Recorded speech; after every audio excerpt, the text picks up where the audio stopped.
পঞ্চম শ্রেণীর গণিত পৃষ্ঠা ৯৬ ২ নম্বর অঙ্কের সমাধান।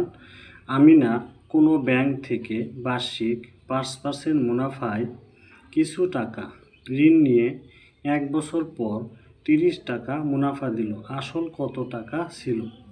তো যেহেতু বলা আছে এখানে বার্ষিক ৫% মানে এখানে পার্সেন্ট হলো ১০০ টাকা আর মুনাফা হয়েছে কয় টাকা?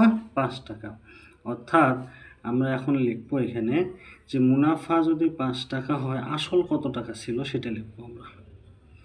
১০০ টাকায় ৫ টাকা লাভ হয়েছে, তাহলে মুনাফা হলো ৫ টাকা আর আসল হলো ১০০ টাকা। তাহলে মুনাফা ৫ টাকা হলে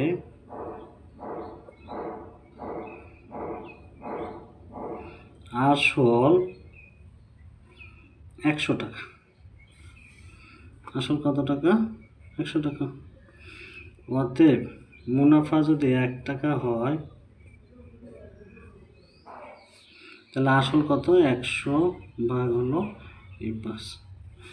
অতএব মুনাফা যদি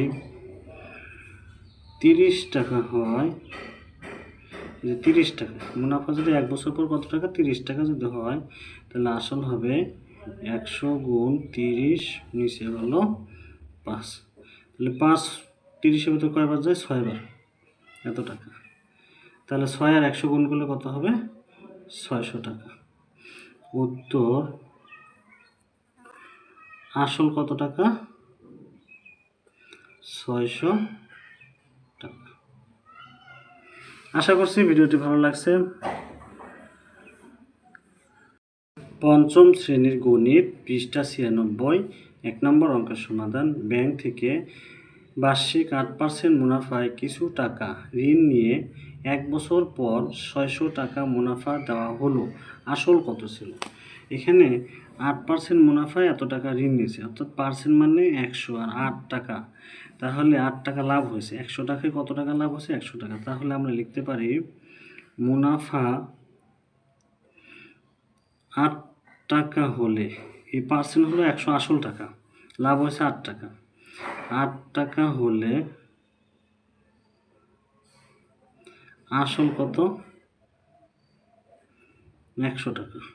অর্থাৎ পার্সেন্ট থাকলে আমার ১০০ টাকা হলো আসল।